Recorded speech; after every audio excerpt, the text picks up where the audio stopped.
दोस्तों नमस्कार। एजुकेटेड हिमालय की एक और वीडियो में आपका स्वागत है। इसमें बात करने वाले हैं एचपी जेबीटी टैट की, जो 25 अगस्त 2020 यानी आज हुआ है। इसके हम पहले ही दूसरे सेक्शंस अपलोड कर चुके हैं, जिसमें हम हिंदी अभी करेंगे। उसके पहले हम इंग्लिश कर चुके हैं, जीएस कर चुके हैं, मैथ्स कर चुके हैं। तो आप हमारे साथ बने रहिए। अब सबसे पहले देखते हैं हिंदी का। जो पहला सवाल था वो था 61st और ये सीरीज़ है ए। आप अपनी सीरीज़ के साथ मिला लीजिए। सबसे पहले जो सवाल है बच्चा, उसकी भाववाचक संज्ञा बतानी है आपको। उसका जो आंसर है वो है बी, वो है बचपन। उसके बाद अगला सवाल है प्रार्थना का क्या विशेषण है? तो प्रार्थना का विशेषण है प्रार्थनात्व। इसका जो आंसर है वो है ए।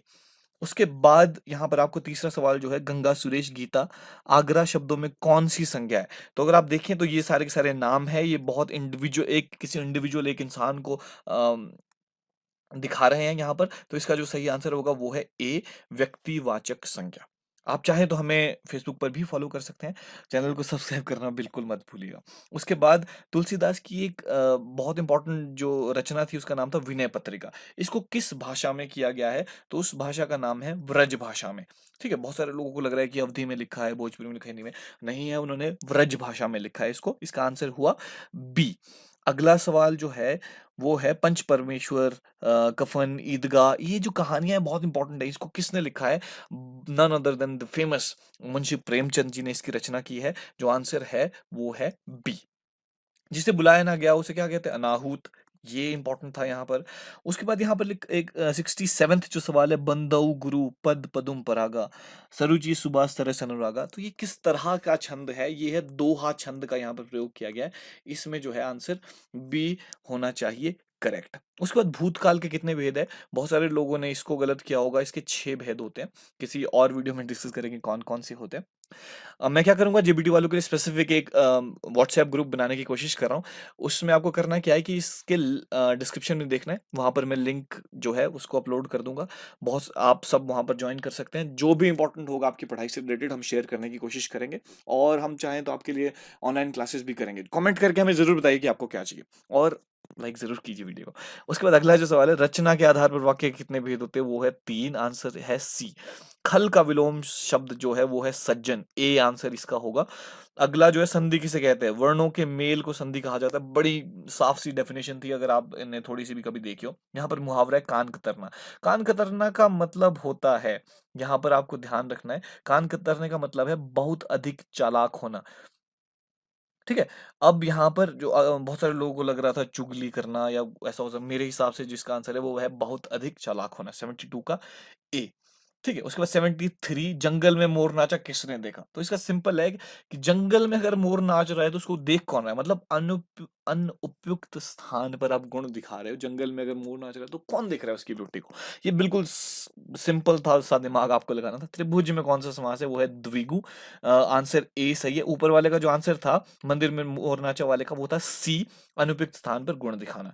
उसके बाद निम्न में से शुद्ध शब्द बनाइए। ये जो कनिष्ठ का है सी, ये सही यहाँ पर लिखा है। बताइए शुद्ध जो था वो सी था। उसके बाद चवर्ग ध्वनिया किस वर्ग में आती है? वो है तालव्य। इसका ऑप्शन जो है सी आंसर सही है। श्री गणेश का विलोम शब्द जो नहीं है, अ, ये मैं सॉल्व करना भूल गया। आई आई गेस इसका जो आंसर है 77 का वो ए होना चाहिए। I am not sure about this. आप इसको क्रॉस चेक कर लीजिएगा। उसके बाद 78 है देवनागरी लिपि में हिंदी के अतिरिक्त कौन-सी भाषा लिखी जाती है? तो बहुत सारे लोगों को पंजाबी लगता है। The correct answer is Marathi आपको यहाँ पर करना है। उसके बाद 79 आधुनिक जो मोरा कविता के क्षेत्र में वो किसे कहते हैं? वो है महादेवी वर्मा। ये है सी आपको पता होना चाहिए। ठीक है? आधुनिक मीरा सॉरी नॉट मोरा इट्स मीरा। आधुनिक मीरा किसे कहते हैं? थोड़ा-सा क्लियर नहीं है यहाँ पर। उसके बाद हरास शब्द का विलोम है जो है वो है रोदन। हरास का रोदन ये ए होगा। वो आपको देख लेना है इसके साथ। उसके बाद निकम्मा में उपसर्ग क्या है? नी। उपसर्ग मतलब पहला शब्द। यह लड़का गरीब है इस वाक्य में विशेषण क्या है? वो है गुणवाचक विशेषण। और सर्वनामिक और गुणवाचक में यहाँ पर बहुत सारा कॉम्पिटिशन है। इसमें डिस्प्यूट हो सकता है। आप कमेंट करके बताइए कि आपके हिसाब से क्या आंसर है इसका। उसके बाद गर्म शब्द की भाववाचक संज्ञा क्या है? भाव क्या है? गर्मी। उसके बाद काला शब्द के लिए उपयुक्त भाववाचक संज्ञा कौन-सी? कालापन। ए इसका आंसर है। उसके बाद भारतीय संविधान में हिंदी को राष्ट्रभाषा के रूप में कब अपनाया गया था? अब ये जो कुछ सवाल है बहुत ज़्यादा डिस्प्यूटेड है क्योंकि ऑफिशियल लैंग्वेज इसको 14 सितंबर 1949 में किया गया है। मेरे हिसाब से जो आंसर है इसका इनमें से कोई नहीं होना चाहिए क्योंकि भारत की राष्ट्रभाषा कोई भी नहीं है। संविधान जो है वो किसी भाषा को राष्ट्रभाषा का दर्जा नहीं दिया गया। ऑफिशियल लैंग्वेजेज़ है जिसमें हिंदी और इंग्लिश को दिया गया है। So answer should be D here. यहाँ पर डी सही जवाब होना चाहिए क्योंकि कोई भी भाषा राष्ट्रभाषा नहीं है। उसके बाद लोहा में कौन-सी संज्ञा है? वो है द्रव्यवाचक संज्ञा। तटस्थ का विलोम क्या है? वो है पक्षपाती। ठीक है? उसके बाद ओजस्वी का विलोम शब्द क्या होगा? वो है निस्तेज, ऑप्शन सी। चिर का अर्थ होता है देर करना। सरोज स्मृति जो कवि की रचना है वो किसने की है? वो है सूर्यकांत त्रिपाठी जिनको निराला के नाम से भी जाना जाता है। इसका जो सही जवाब है वो है बी। आपको कौन से आंसर इसमें ऐसा लगता है जो डिस्प्यूटेड है? क्योंकि हिंदी ग्रामर में कोई एक्सपर्ट नहीं है। क्योंकि जो भी लोग इसमें आंसर जो भी एग्ज़ाम देते हैं या हम लोग हैं, हम हिंदी के कोई एक्सपर्ट नहीं है। बट हमने कोशिश करी है कि जितनी हमने हिंदी को सॉल्व करने की, उस हिसाब से यही आंसर है। पर अगर कोई गलत है, आपको लगता है डिस्प्यूटेड है, तो हमें कमेंट करके ज़रूर बताइए कि आपको क्या लग रहा है, इसमें क्या सही है, क्या नहीं। बाकी उसके अलावा जितने भी हमारे आंसर्स हैं वो 100% सही है। हिंदी के आप हमें बताइए कि आपको कौन-सा लगता है, किस तरह से करना है। साथ ही आप हमारे ग्रुप्स, व्हाट्सएप ग्रुप, फेसबुक के ग्रुप और फेसबुक के पेज को ज़रूर लाइक कीजिए और इस चैनल को सब्सक्राइब करना बिल्कुल ना भूलें।